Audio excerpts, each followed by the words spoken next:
One of the things that CIER has determined in its research is that 1 in 5 First Nations have a drinking water advisory.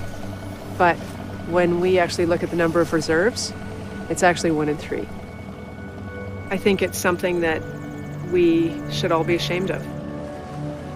Most of us have access to all of what we'd call the modern conveniences, and yet we have a whole section of our society, a whole group of people that do not have access to even just what is considered a basic necessity of life.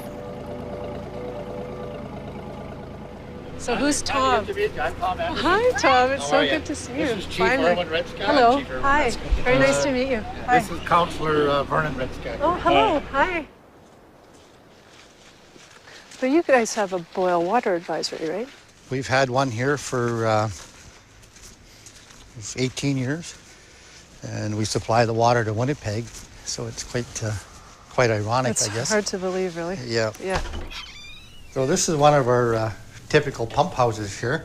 The water comes from the lake, and then it goes through there's a meter here, and then there's a chlorine injector. So if you have a boil water advisory, so what is this water? What is this for then? It's just for domestic use, just for your washing and your laundry and So your you have bathing and to showering. But you treat can't the cook with water it. even for that. Yeah, so we have bottled water. We have bottled water delivery here in 1 gallon or the 5 gallon jug. How long has that been? 18 years. So for some of the kids, they wouldn't have known anything different. No, that would have been all their life.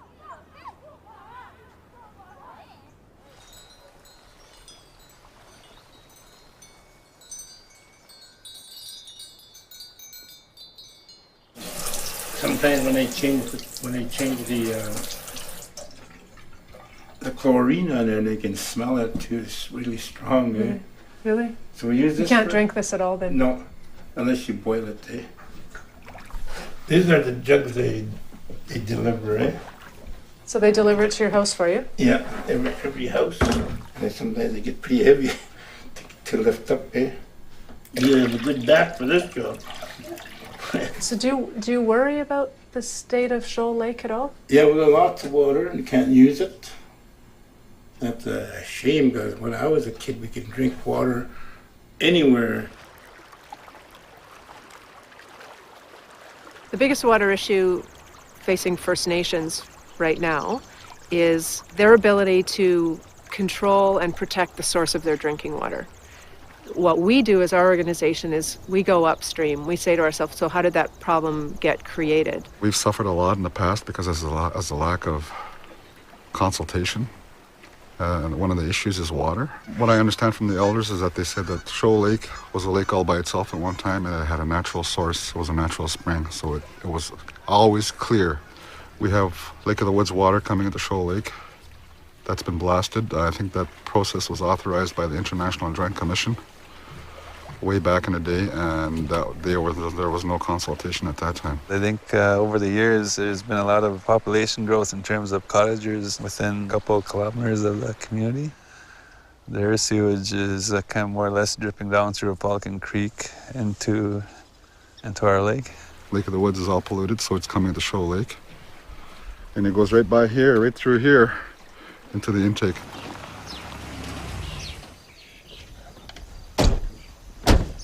One of the things that CIER's trying to do is creating a First Nations watershed planning model. We're really trying to get First Nations at the table in how water decisions are made by governments. It's still good to get in the game anyway and have a voice, have some say in trying to control the damage that's been done. We're also trying to look at it from a watershed level. And so we're trying to say we need to look really broadly at water and have everybody who might be impacted or who might create a problem sitting at the table having a voice making the decision. And we see First Nations as being critical to that.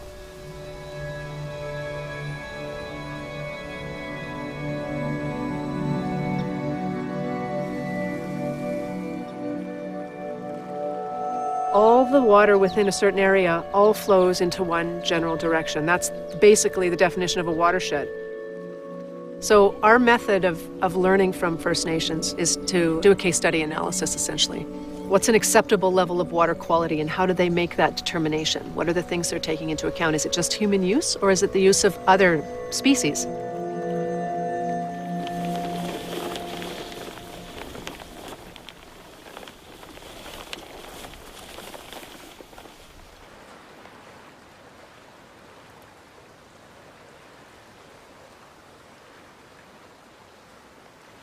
When CIER approached us to examine how we develop watershed management, we first asked them, well, what kind of water are you talking about?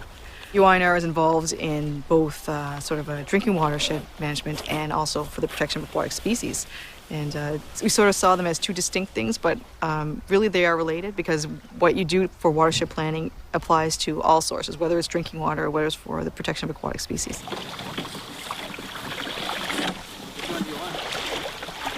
I've always been interested in biology in particular, and I really enjoyed playing in the brooks and the lakes and the ocean and discovering what I could find. Oh, we do have some cool things. Huh. So this is I believe is a grubby. What do you call them in Mi'kmaq? Tyson glop? But it's a little one. I used to do this as a child, play with fish. The work that Shelley Denny is doing with the Unamaki Institute of Natural Resources is an example of both using traditional knowledge and her scientific training. That's the really important thing that we're learning from them, is how they actually combine these knowledge systems to create solutions to protect its habitat, which is water. Dissolved oxygen, 9.9, and the salinity is 17.44. I really wanted to do something that made a difference in the world. It's not just about research to me, it's about action and helping your people.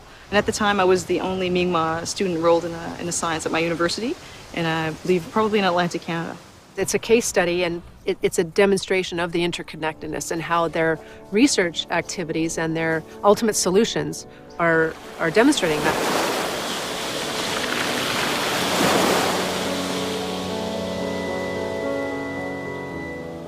We believe that the long-term sustainability of the community has to start from the First Nation defining its vision for the future.